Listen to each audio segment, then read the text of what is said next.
city, and it's just not something that you would ever think, and it was just so weird. How'd you like all Yeah, the it's been a living city for Like it doesn't feel like they should anymore. For many thousand years, actually. Yeah, like and the fact they still do is just astonishing. How'd you like the graffiti in Berlin?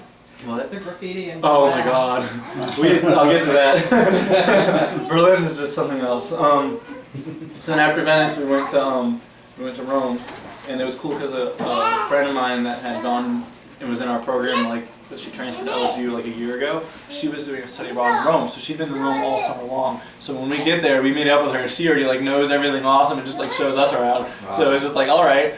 And we had like so many amazing meals in Rome. Like everyone talks about like how Tuscan cooking is like the big thing, but Tuscan cooking is all the same. They don't use many spices. It's all like herbs, and so it's like very like simple. But it's the thing is every restaurant serves the exact same simple things.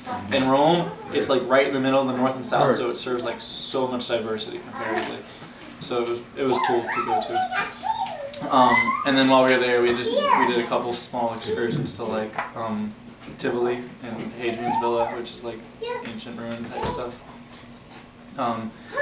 So then after that, while we were in Rome, me and my friend Matt, like Matt's roommate AJ, like she had just graduated with her bachelor's that past year, and so she flew up and met up with us in Rome, and so she was with us the week in Rome, and then the three of us and another friend of ours from architecture, when we finished in Rome, we took a train to Zurich, to Zurich. Okay. Zurich is amazing. It's really expensive. But so the first night in Zurich though, I was like, we get there and I like start looking things up because like we picked the cities we wanted to go to based on the cultures more for like on our free time. But then like when we were there, we're like, we're architecture students. We should go look at architecture stuff. And so like on day of, I go and I start looking and then I'm like, oh my God, all these famous things are here. We have to go see these. So we go out and we go in the middle of the night, like walking down along the lake because there's like a famous building. Do you know who Le Corbusier is? Well, okay, so a famous architect from like the 20s or 30s. Yeah. So we go to see one of his last buildings, pretty much, and it's called the Heidi Weber Pavilion because it was designed as a home / art gallery for a famous art collector, Heidi Weber. We go to the pavilion and we're like sleeping around it at night. Like it took us a while to find it, and it's like night, closed. We're just like sneaking around and taking pictures, and then like 4 people walk up, and like I see them walking up, and like my friend doesn't see them, and he's like closer to the front of the door, and I'm like further back, and I see them going, and I'm like they're gonna like walk right up on him, and they walk right up, and I like come up behind them, and it was the owner. It was Heidi Weber, and she had as her guest. Like we started talking, and they're like, oh, we're architecture students, and they're like, oh, do you know who this is? And it was a guy named Glenn Murcutt who like just won the Pritzker Prize, so he's like one of the most famous architects like right now. And we're like, oh, hi, nice to meet you. And so it was just like this is our first night in Zurich. We're just like, okay, we're trespassing on your house and you don't care, okay? But so and then the next day we had rented a car in Zurich also, and we drove all the way. We drove south like straight into the heart of the Swiss Alps to a small town called Vals, where there's a place called Thermal Vals, which is a spa that was designed by one of our favorite architects, because it's like very like minimal like in nature type stuff. So it's literally on the side of the mountain, like looking out across the valley, and it's like just the most perfect spa type thing ever. Like it's made with the stone of the mountains. Like it's unreal.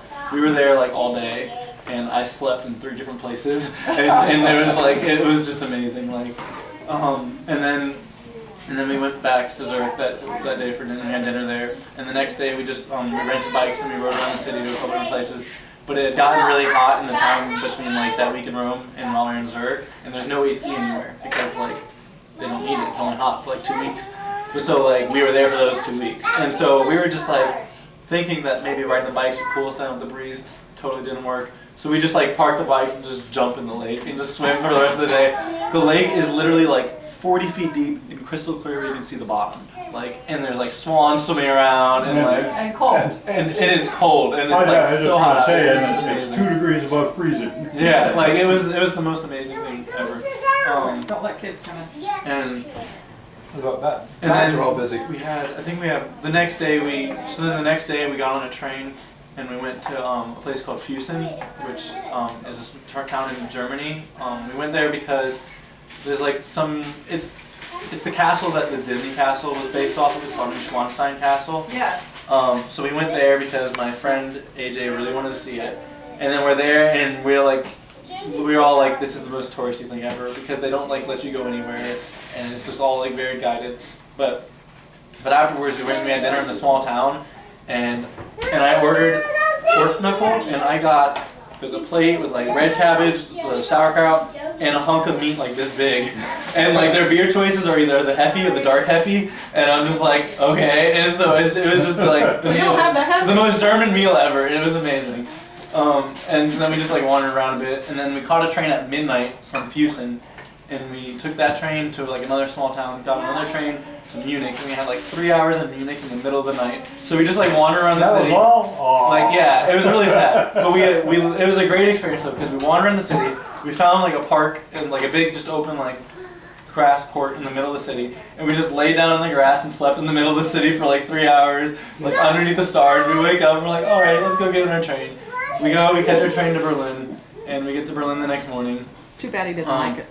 But when we were in Berlin, we stayed in a part of town called Kreuzberg, which is like the really like artsy bohemian area, which is like literally the area like you say Berlin's graffiti. It's like that's where it is, and it was so ridiculous. It was amazing.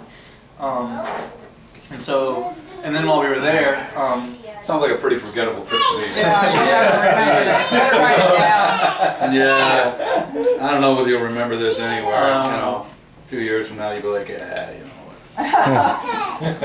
what. So any more trips in your future? I just got back from Seattle. From Seattle. Yeah.